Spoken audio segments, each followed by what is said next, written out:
Hello guys, this is Deepak Yadav और स्वागत है आपका अपने प्यारे से चैनल केमिस्ट्री वाला में। बच्चों, आज हम लोग बात करने जा रहे हैं हेनरी लापे। और हेनरी लापे आज बेसिकली क्वेश्चंस की प्रैक्टिस हम लोगों को करनी है और बहुत ही शानदार लेक्चर आज का होने वाला है। दिल थाम करके देखिएगा, बहुत ही मजा आने वाला है। और आई होप कि इससे रिलेटेड जो भी आपके आईआईटी जेईई मेंस या एडवांस में क्वेश्चन है, वैसे 2009 में एक बार हेनरी लापे जो एडवांस में क्वेश्चन पूछा गया था, हम उसको भी टच करेंगे। और पूरे इस कंपटीशन के इर्द गिर्द जितने तरीके के क्वेश्चंस हमारे हो सकते हैं हेनरी ला से रिलेटेड, उन हर एक तरीके के क्वेश्चंस को मैं यहां पे पुट करने की कोशिश करूंगा। और जैसा कि आप सभी लोगों को पता है कि हमारी ये हमेशा कोशिश रहती है हमारे क्वेश्चन प्रैक्टिस के सेशन में कि हम जीरो लेवल से और अपने क्वेश्चंस के लेवल को मैक्सिमाइज करते जाएं, जिससे कि एकेडमिक से लेकर के कॉम्पिटिटिव लेवल तक के क्वेश्चंस का आइडिया आपको दिमाग में उसका एक ब्रीफ आइडिया लग सके। तो आइए बिना टाइम स्पेंड किए सीधे स्टार्ट करते हैं। उससे पहले थोड़ा सा आप लोगों को मैं रिमाइंड कराना चाहूंगा बेसिकली। तो हम आपसे बता दें कि हेनरी ला कहता क्या है कि जो effect of pressure at the solubility of gas into liquid. तो बेसिकली प्रेशर का जो गैसों की सॉल्युबिलिटी का लिक्विड में क्या इफेक्ट पड़ता है, उसी की स्टडी हम किससे करते हैं?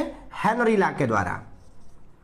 बेसिकली हम आपसे यह भी बताना चाहेंगे कि इस पे डिटेल वीडियो हम इसके पहले लेक्चर में दे चुके हैं और इसका लिंक भी हम डिस्क्रिप्शन बॉक्स में आप लोगों को दे देंगे। जिसको थ्योरेटिकल पोर्शन पूरा पढ़ना हो, थोड़ा बहुत कंफ्यूजन हो, वो जा करके वहां से इसको विजिट कर सकता है कि हेनरी ला एक्चुअली है क्या। तो थोड़ा सा आप लोगों को आइडिया दे दें। देखिए, हेनरी ला का मतलब ये है कि यहाँ पे बात की गई है लिक्विड के अंदर।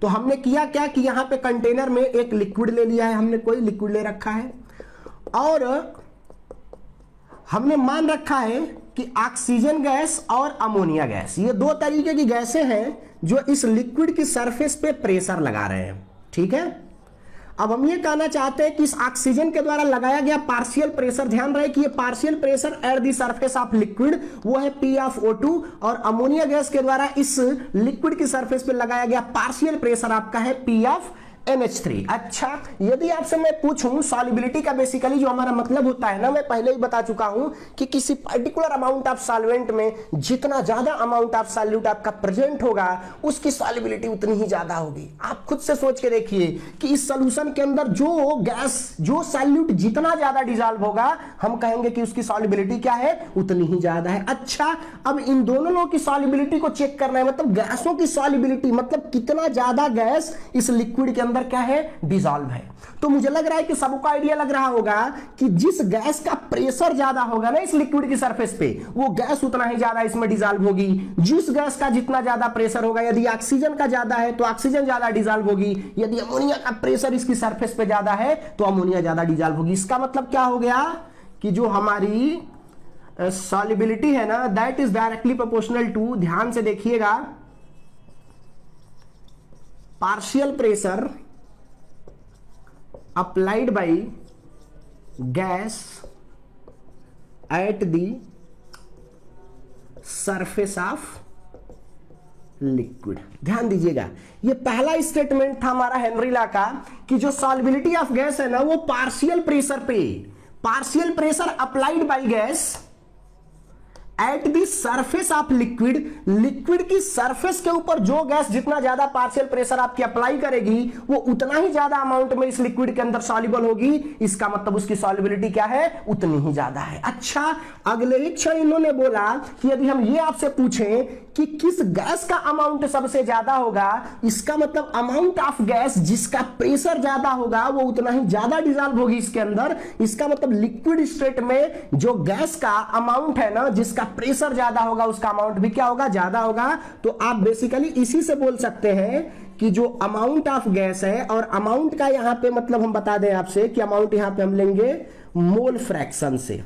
तो बेसिकली मोल फ्रैक्शन की बात करें तो मोल फ्रैक्शन गैसों का उतना ही ज्यादा होगा जितना ज्यादा इसका क्या होगा? पार्शियल प्रेशर होने वाला है। इसका मतलब कि जितना ज्यादा पार्शियल प्रेशर गैस का मोल फ्रैक्शन लिक्विड में, ध्यान रहे कि ये जो मोल फ्रैक्शन, ये आपका काई बोल लीजिए, इसको चीटा बोल लीजिए, कि ये जो आपका सिंबल है ना, ये मोल फ्रैक्शन का सिंबल है। और गैस का लिक्विड में, मतलब लिक्विड के अंदर कितनी ज्यादा गैस डिजॉल्व है, वो डिपेंड करेगी कि लिक्विड की सरफेस पे इसके द्वारा लगाया गया पार्शियल प्रेशर कितना ज्यादा है। अच्छा, जब यहां से साइन ऑफ प्रोपोर्शनैलिटी को हटाते हैं तो KH आता है into mole fraction of gas into what, liquid. तो ये बेसिकली हमारा एक फार्मूला बन के आता है। अच्छा, इस फार्मूले का मतलब क्या है, तो इसको थोड़ा सा समझाने की कोशिश हम करते हैं और सीधे इसके बाद अपना क्वेश्चन स्टार्ट कर देंगे। तो देखिए है क्या, यदि इस फार्मूले को मैं ऊपर उठा के लिखूं, P is equals to KH mole fraction of gas in liquid. ध्यान दीजिएगा, तो ये जो प्रेशर है, ये फिर से बता दूं कि partial pressure of gas applied at the surface of liquid, liquid की सरफेस पे कितना ज्यादा है आपका, और जो KH है ना आपका, इसको बोलते हैं हेनरीज कांस्टेंट। अच्छा, इसकी चीजें दो बातों पे डिपेंड करती हैं, दो क्या बेसिकली तीन बातों पे। ये depends upon nature of solute and solvent, कि ये जो आपका KH है वो सॉल्यूट और सॉल्वेंट के नेचर पर डिपेंड करता है। अच्छा, दूसरा डिपेंड्स अपॉन टेम्परेचर। आपको मैं बता चुका हूं अपने पिछले वीडियो में कि KH is directly proportional to your what, temperature. जितना ज्यादा टेम्परेचर होगा KH की वैल्यू उतनी ही क्या होती है, ज्यादा होती है। अच्छा, एक और बात आपको बता दें हम कि यहां से पता चल रहा है कि यदि हम मोल फ्रैक्शन को नीचे लेकर के जाएं तो गैस का मोल फ्रैक्शन जितना ज्यादा होगा उसके KH की वैल्यू उतनी ही कम होगी, या हेनरी कांस्टेंट जितना ज्यादा होगा मोल फ्रैक्शन उतना ही कम होगा, मतलब कि सॉल्युबिलिटी उतनी ही कम होगी। तो सॉल्युबिलिटी और हेनरी कांस्टेंट एक दूसरे के क्या होते हैं, इनवर्सली प्रोपोर्शनल। इससे भी क्वेश्चंस पूछे गए हैं नीट में। आपको मैं बता दूं कि नीट में इस कॉन्सेप्ट पे आपसे क्वेश्चंस पूछे गए हैं। यदि मैं यहां से उठा के बताऊं कि P is equals to KH into mole fraction of gas into जो लिक्विड है ना, तो यहां से आप देख सकते हैं कि जो आपका KH है, बेसिकली यहां से यदि आप KH को देखें तो KH है P upon mole fraction of gas in liquid.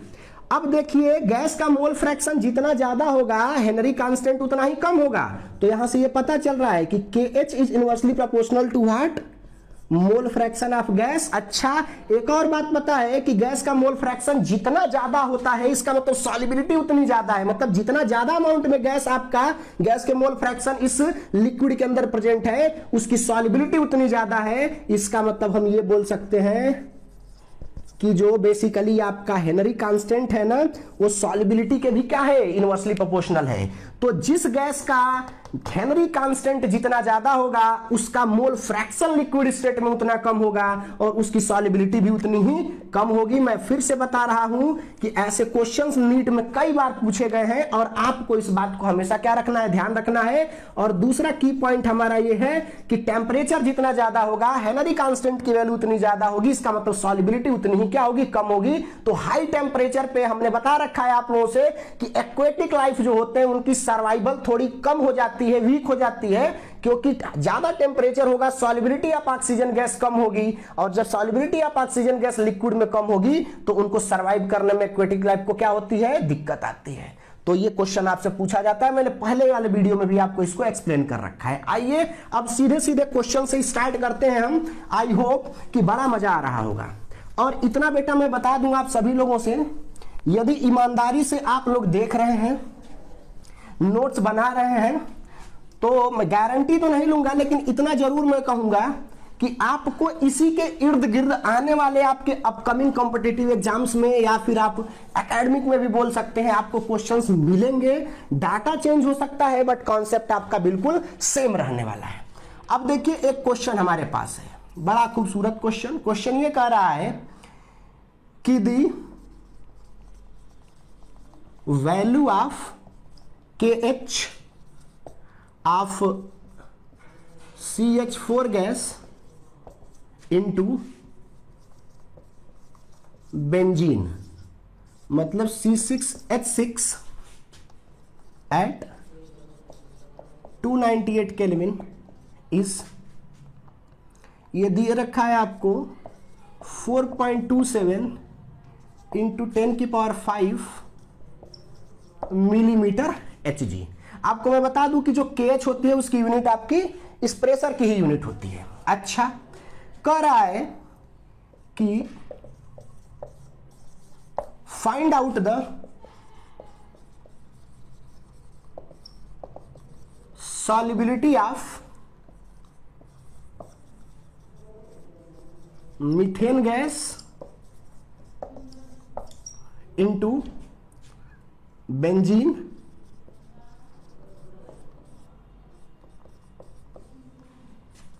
at 298 Kelvin temperature and आपसे बोल दिया है 760 mm Hg।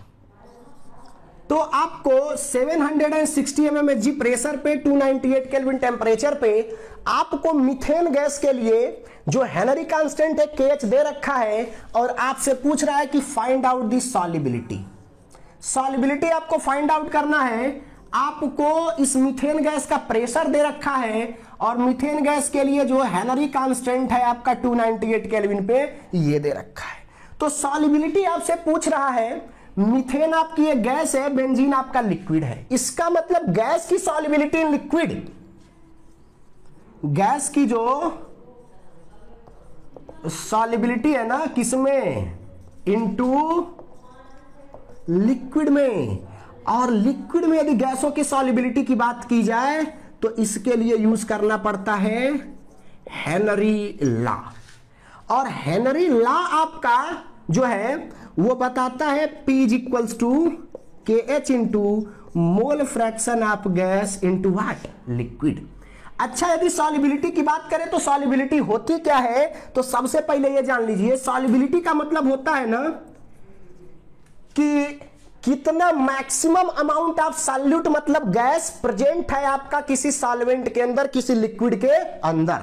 तो हम बोल सकते हैं कि मैक्सिमम अमाउंट ऑफ सॉल्यूट, और सॉल्यूट यहां पे क्या है, गैस। और ये जो मैक्सिमम अमाउंट होगा ना ये बेसिकली होगा in terms of mole fraction, या बोल सकते हैं ऐसे मोल fraction of gas in liquid. इसका मतलब कि सॉल्युबिलिटी और कुछ नहीं, इस गैस का मोल फ्रैक्शन है। तो हमको फाइंड आउट क्या करना है, ये मोल फ्रैक्शन। फिर से मैं बता दूं कि जब भी सॉल्युबिलिटी की बात करें तो सॉल्युबिलिटी के लिए हमेशा समझेंगे कि मैक्सिमम अमाउंट ऑफ सॉल्यूट की ही बात कर रहा है। और सॉल्यूट हमारा यहां पे क्या है, गैस है, जो कि मीथेन गैस है। और अमाउंट हम यहां पे इसके मोल फ्रैक्शन से लेंगे, गैस का मोल फ्रैक्शन लिक्विड के अंदर। तो हम हेनरी लॉ का यूज करके और इसको बड़ी आसानी से क्या कर सकते हैं, फाइंड आउट कर सकते हैं। क्वेश्चन को कैसे अटेम्प्ट करना है ये आपको समझना पड़ेगा।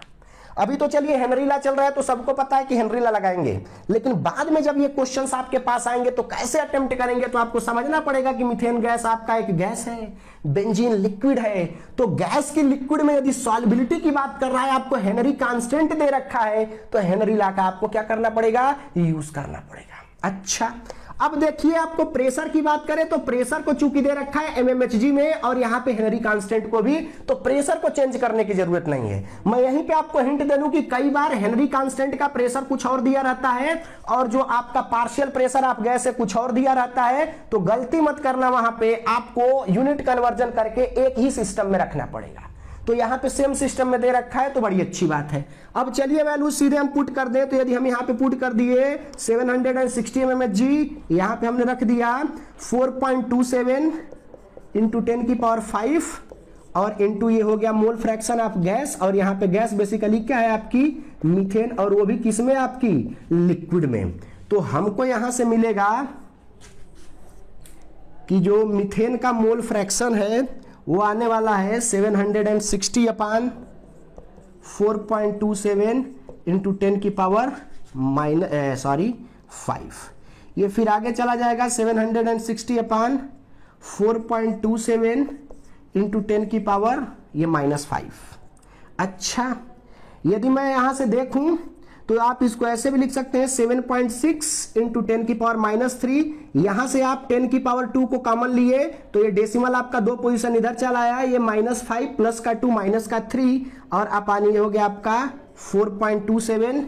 तो आई थिंक यहां से कट करके आ जाएगा 1.78 इंटू 10 की पावर -3।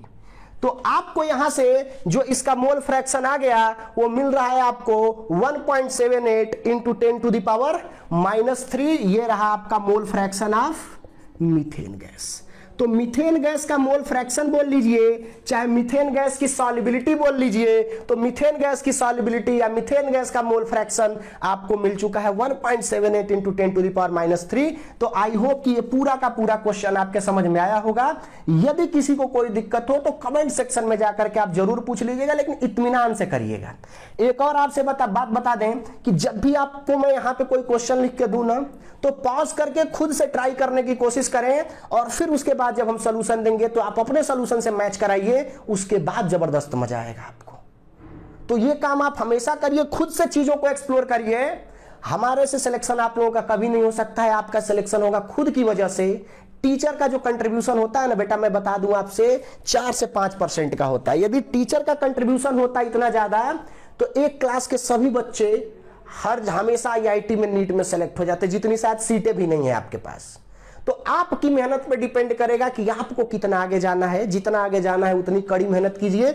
हम तो यहाँ पे छोटी सी मदद कर सकते हैं, आपको थोड़ा सा आइडिया दे सकते हैं, ये बता सकते हैं कि किसके इर्द गिर्द आपसे क्वेश्चंस पूछे जाते हैं। आइए अगले क्वेश्चन की हम लोग बात करते हैं। वो क्वेश्चन भी बड़ा शानदार क्वेश्चन होगा हम लोगों के लिए, धमाकेदार क्वेश्चन, और आई होप कि इस क्वेश्चन में सबको बहुत ही मजा आया होगा। अच्छा, अगला क्वेश्चन हमारा ये है, बहुत बढ़िया क्वेश्चन है। सभी लोग पॉज करके पहले ट्राई करेंगे, फिर उसके बाद हम इस पे चर्चा करेंगे। कह रहा है कि KH for nitrogen gas at 298 kelvin in water is 76.84। ये किलो बार है, के बार का मतलब kilo bar.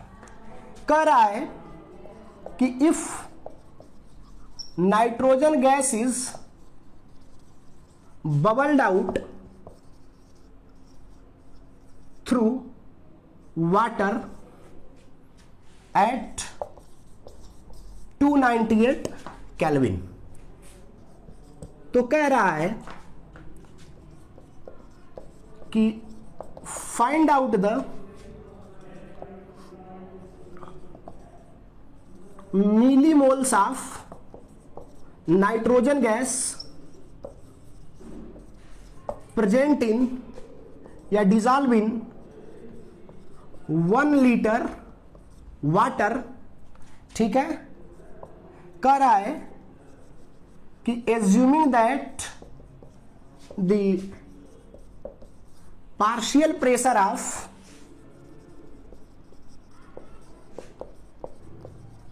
nitrogen gas at 298 Kelvin is 0.984 बार। ध्यान दीजिएगा क्वेश्चन को, बड़ा ही बेसिक सा क्वेश्चन है कि नाइट्रोजन गैस के लिए KH की वैल्यू 298 केल्विन पे आपको दे रखा है 76.8 किलो बार। आपसे कह रहा है कि nitrogen gas bubbled out through H2O, मतलब कि वाटर से आपकी नाइट्रोजन गैस बबल आउट होती है, इसका मतलब नाइट्रोजन गैस को डिसॉल्व किया गया है, नाइट्रोजन की सॉल्युबिलिटी है वाटर के अंदर। तो कह रहा है कि find out the millimoles of nitrogen. Nitrogen के मिलीमोल्स को क्या करना है, हमको फाइंड आउट करना है प्रेजेंट इन 1 लीटर वाटर। ध्यान दीजिएगा कि 1 लीटर वाटर में प्रेजेंट नाइट्रोजन के मिलीमोल्स, यदि नाइट्रोजन का 298 केल्विन पे जो KH की वैल्यू है दिस दिया हुआ है, और कह रहा है कि ये ज्यूम करना है कि नाइट्रोजन का जो पार्शियल प्रेशर इसकी सरफेस पे अप्लाई किया जा रहा है वाटर की, वो है 0.984 बार। तो ऑब्वियस सी बात है कि नाइट्रोजन गैस यदि बबल आउट हो रही है, तो यहां पे सॉल्युबिलिटी की बात की जा रही है, तो हेनरी लॉ का यदि हम यहां पे क्या करें, यूज करें, तो ये हो गया कि partial pressure of nitrogen gas is equals to KH into mole fraction of nitrogen gas in what, liquid, और लिक्विड का मतलब किसमें, वाटर में। तो पार्शियल प्रेशर आपको दे रखा है 0.984, और KH की वैल्यू देखिए वहां पे किलो बार में दिया हुआ है, तो यदि आप बार में कन्वर्ट करें तो आपको 1000 से या 10⁻³ से मल्टीप्लाई करना पड़ेगा किलो बार को बार में कन्वर्ट करने के लिए, इनटू मोल फ्रैक्शन ऑफ क्या हो गया, नाइट्रोजन गैस इन लिक्विड का मतलब इन H2O। तो यहां से आपको मोल फ्रैक्शन ऑफ N2 गैस जो मिला इन H2O वो बेसिकली मिलने वाला है 0.984 अपान 76.84 इंटू 10⁻³ या इसको आप ऐसे भी लिख सकते हैं कि 984 इंटू 10⁻³ और अपान आप इसको नीचे से लिख सकते हैं कि 768.4 इंटू 10⁻², ये 2 नीचे से ऊपर जाएगा तो ये बेसिकली हो जाएगा 984 अपान 768 इंटू 10⁻⁻5। यदि आप यहां से इसको सॉल्व करें तो आई थिंक ये एक टाइम में जाएगा, 2 टाइम में 1.2 समथिंग 6 के करीब ही आएगा आपका। तो ये हो जाएगा basically mole fraction of nitrogen gas in H2O और ये हो जाएगा बेसिकली 1.26 इंटू 10⁻⁻5। तो यहां से इसका मोल फ्रैक्शन पता चला है। तो नाइट्रोजन गैस का आपको यहां से मोल फ्रैक्शन क्या है पता चल गया। अच्छा, नाइट्रोजन गैस की यदि मोल फ्रैक्शन की बात पता चल गई तो हमको मोल फ्रैक्शन नहीं बल्कि मोल्स चाहिए। तो पहले मोल्स फाइंड आउट कर लें, फिर उसके बाद बात करेंगे किसके, मिलीमोल्स की। तो आई होप कि यहां तक सबका क्या हो गया होगा, क्लियर हो गया होगा। और मैं इसको थोड़ा सा क्या कर रहा हूं, इरेज कर रहा हूं। अभी मैं इधर साइड में लिख ले रहा हूं कि जो इसके मोल फ्रैक्शन आ गया वो आ गया आपका 1.26 इंटू 10⁻⁻5। अब देखिए इसके मोल्स हमको क्या करने हैं, फाइंड आउट करने हैं। तो जरा हम इसके मोल्स को क्या करते हैं, फाइंड आउट कर लेते हैं। चलिए, यदि इसके मोल्स की हम बात कर दें तो देखिए एक चीज यहां पे, चूंकि हमको पता है कि जो मोल फ्रैक्शन ऑफ नाइट्रोजन गैस है वो होगा mole of nitrogen gas upon mole of nitrogen gas plus mole of what, H2O। अच्छा, ये फार्मूला है, इंपॉर्टेंट फार्मूला। अब यहां पे कुछ चीजों को नोट करके आपको ध्यान देना है। यह की पॉइंट है, इंपॉर्टेंट है, यहीं से क्वेश्चन आपके राइज किए जाते हैं।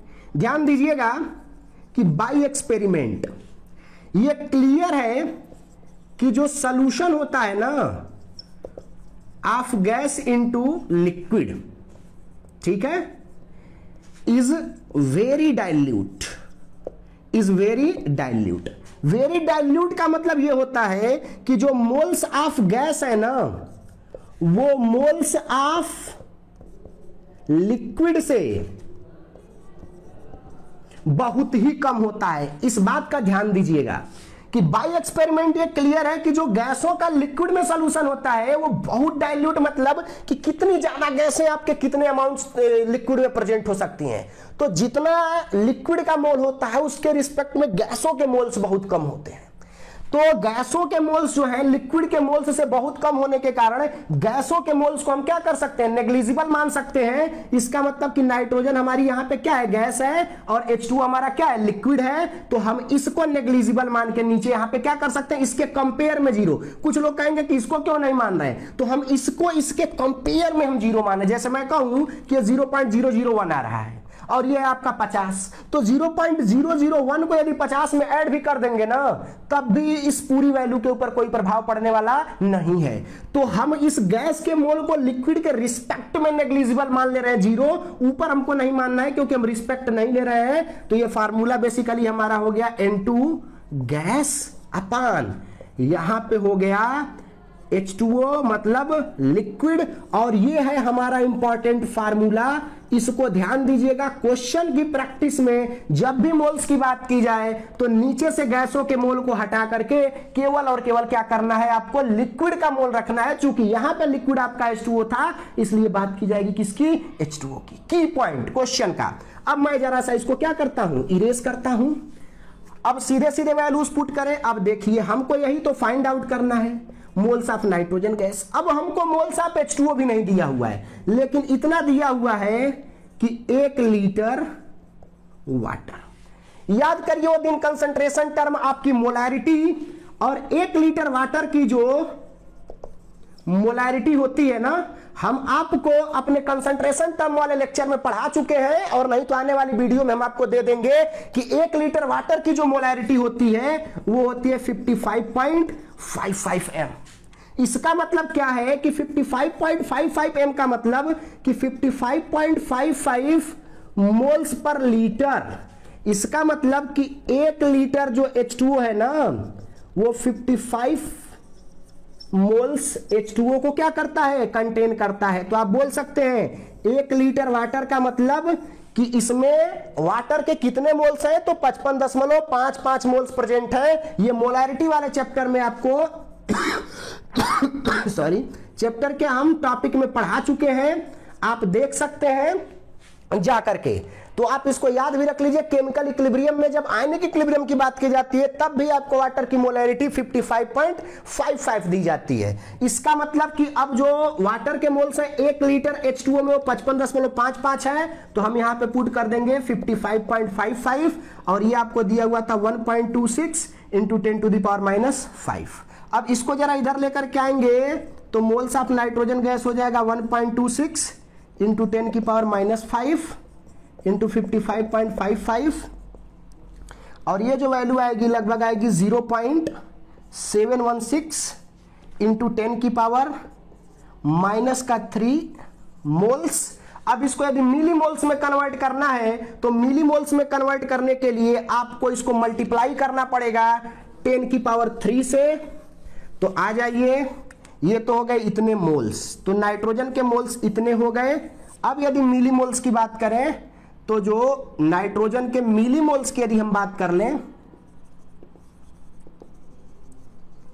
मिली मोल्स ऑफ नाइट्रोजन गैस, तो वो हो जाएगा 0.716 इंटू 10⁻³ इंटू का 1000, और ये बेसिकली हो जाएगा 0.716 मिली मोल्स। तो आई होप कि आपको आंसर इसका क्लियर हो गया होगा। बहुत मजा आया होगा इस क्वेश्चन के साथ, बहुत बेहद इंटरेस्टिंग क्वेश्चन है और काफी मजा आया होगा। यदि किसी भी स्टूडेंट को कोई प्रॉब्लम हो तो आप लोग कमेंट सेक्शन में जाइए और जा करके पूछ सकते हैं, आपको वहां से बताने की कोशिश की जाएगी। आपके बीच से ही कोई ना कोई दोस्त आपको आपका प्रॉब्लम सॉर्ट आउट कर देगा या फिर हम सॉर्ट आउट कर देंगे। चलिए अगले क्वेश्चन की बात करते हैं हम लोग, जो कि IIT JEE एडवांस 2009 में आया हुआ था। देखिए इन्हीं छोटे छोटे क्वेश्चन से हमारा एक कॉन्सेप्ट बिल्डअप होते हैं। गलतियां करिए बेशक, लेकिन गलतियों को दोहराइए ना। ये मुद्दा होना चाहिए हमेशा, आपका टारगेट यही होना चाहिए कि पहली बार में गलती हो रही है कोई बात नहीं, लेकिन इस गलती को दोबारा हम कभी रिपीट नहीं करेंगे, ये हमेशा आपका टारगेट होना चाहिए। देखिए 2009 में एक क्वेश्चन आया हुआ है, ये है आपका दिया हुआ है कि KH of nitrogen gas at 298 kelvin is 1.0 into 10⁵ ATM। ठीक है, ये इतना दिया हुआ है। कह रहा है कि if mole fraction of nitrogen gas in air is 0.8, तो कह रहा है कि find out the mole fraction of nitrogen gas into 10 मोल H2O at 298 kelvin and 5 ATM pressure. जरा गौर से देखिएगा इस क्वेश्चन को। ये आपको क्वेश्चन दिया हुआ है IIT 2009 में क्वेश्चन आपसे पूछा गया था कि KH of nitrogen gas at 298 kelvin. थोड़ा सा इंक डाल लें, तब तक आप लोग ध्यान से क्वेश्चन को पढ़िए कि जो आपका नाइट्रोजन गैस है उसका 298 केल्विन पे जो KH की वैल्यू दी हुई है ना, वो KH की वैल्यू आपको दे रखी है 1 इंटू 10⁵ ATM। ध्यान दीजिएगा इस बात का। तो ये है KH की वैल्यू, तो इसके लिए KH दिया है 1 इंटू 10⁵ 5 atm। अब बात की जा रही है कि इसका मोल फ्रैक्शन, तो मोल फ्रैक्शन जो नाइट्रोजन का है ना वो किस में, एयर में। ध्यान दीजिएगा लिक्विड में नहीं, एयर में। वो कितना दे रखा है, 0.8। तो आपको नाइट्रोजन का मोल फ्रैक्शन एयर में दे रखा है 0.8, ये ध्यान दीजिएगा, नॉट इन लिक्विड। और जो आपका हेनरी लॉ होता है ना, जो आप बात करते हैं कि P is equals to KH into mole fraction of gas, ये होता है लिक्विड। इसका मतलब कि हम इसको यहां पे यूज नहीं कर सकते हैं, इस बात का ध्यान दीजिएगा। This is the beauty of this question. इतना बढ़िया चीज पूछा हुआ है कि मोल fraction of nitrogen gas in air आपको दे रखा है, और मोल फ्रैक्शन नाइट्रोजन का ही पूछ रहा है 10 मोल वाटर में। तो यदि मैं आपसे कहूं कि ये मान लीजिए आपको दे रखा है क्या चीज, वाटर, ध्यान दीजिएगा इस बात को, ये दे रखा है आपको 10 मोल वाटर। अच्छा, और जो नाइट्रोजन गैस है ना ये ऊपर एयर में नाइट्रोजन गैस जो है वो इसका मोल फ्रैक्शन जो है दे रखा है 0.8, ठीक है। अच्छा, जो टोटल प्रेशर है वो भी दे रखा है आपको कितना, 5 atm। तो एक बात ध्यान दीजिएगा, हेनरी लॉ आप तभी लगा पाएंगे जब आपको यह पता हो कि इस नाइट्रोजन गैस का पार्शियल प्रेशर इसकी सरफेस पे क्या है। ये ध्यान दीजिएगा कि ये टोटल प्रेशर ऑफ एयर है, तो नाइट्रोजन का यदि पार्शियल प्रेशर चाहिए ना तो आपको पता होना चाहिए कि पार्शियल प्रेशर ऑफ जो नाइट्रोजन गैस होगा वो होगा total pressure into mole fraction of nitrogen in air. Dalton's law of partial pressure कि यदि टोटल प्रेशर आपको पता है तो उस गैसियस मिक्सचर से उस पर्टिकुलर गैस के मोल फ्रैक्शन में मल्टीप्लाई कर देंगे तो आपको उसका पार्शियल प्रेशर क्या होगा पता चल जाएगा। तो टोटल प्रेशर आपको दे रखा है 5 atm, तो 5 atm, और नाइट्रोजन का एयर में मोल फ्रैक्शन दे रखा है 0.8, तो ये मिल गया आपको 4 atm। तो देखिए यहां पे partial pressure of nitrogen gas क्या मिल गया, हमको 4 atm मिल गया। जब partial pressure of nitrogen gas आपको 4 atm मिल गया तो अब किस बात की देरी, आप सीधे सीधे हेनरी लॉ को क्या कर दीजिए, अब पुट कर सकते हैं। ये मोल फ्रैक्शन ऑफ नाइट्रोजन गैस जो आपका एयर में था उसको यहां पे नहीं लगाया जा सकता था।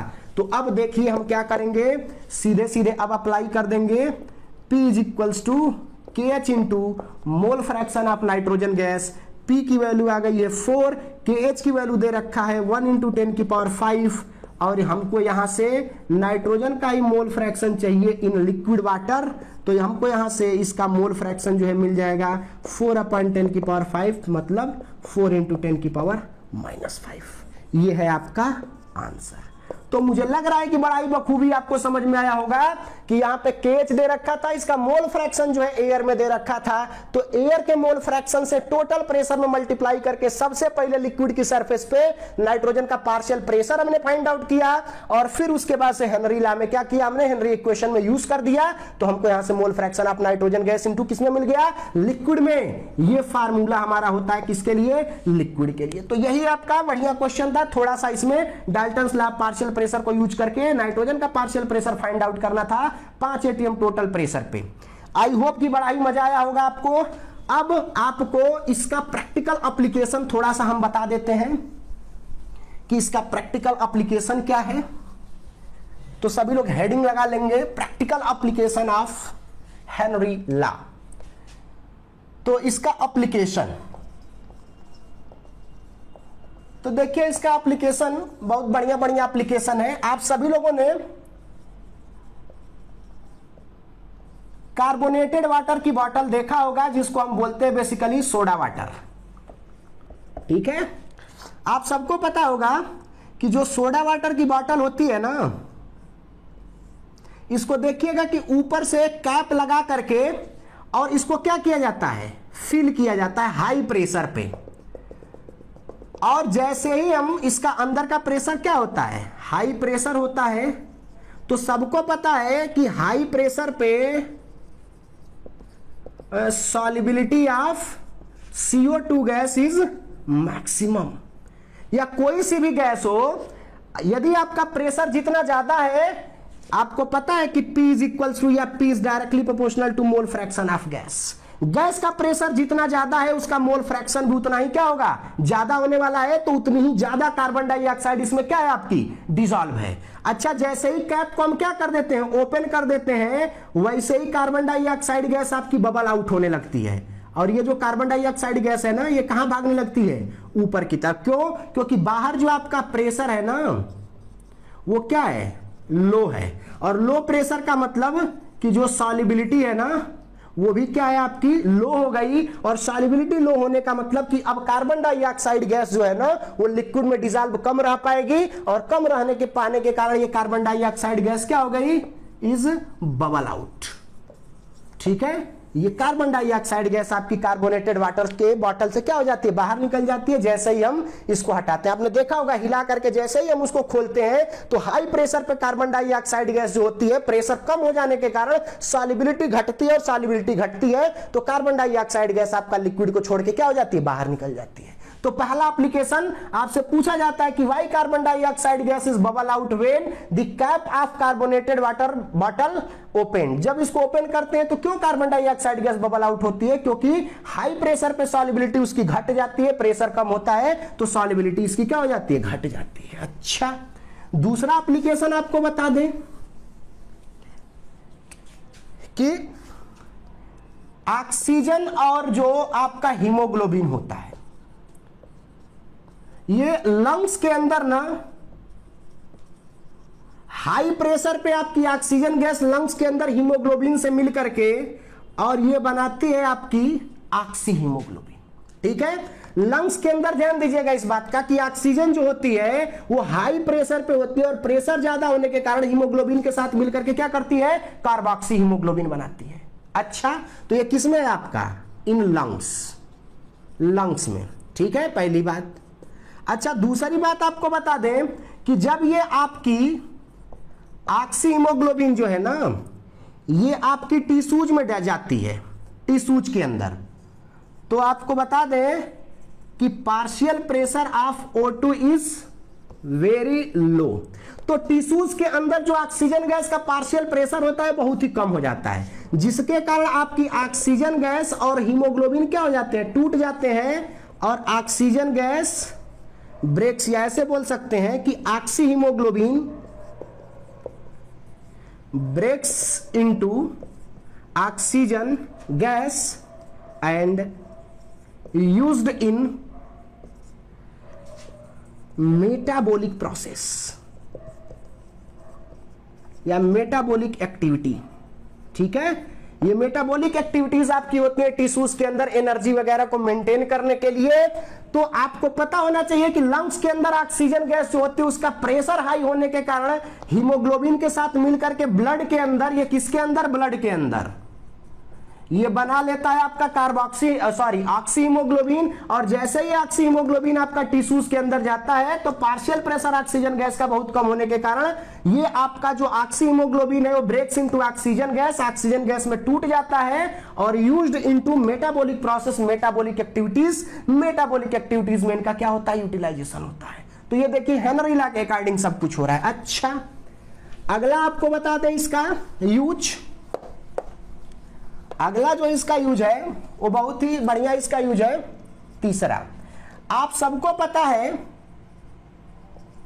कि हाइट बढ़ने के साथ साथ जो प्रेशर होता है ना वो डिक्रीज होता है।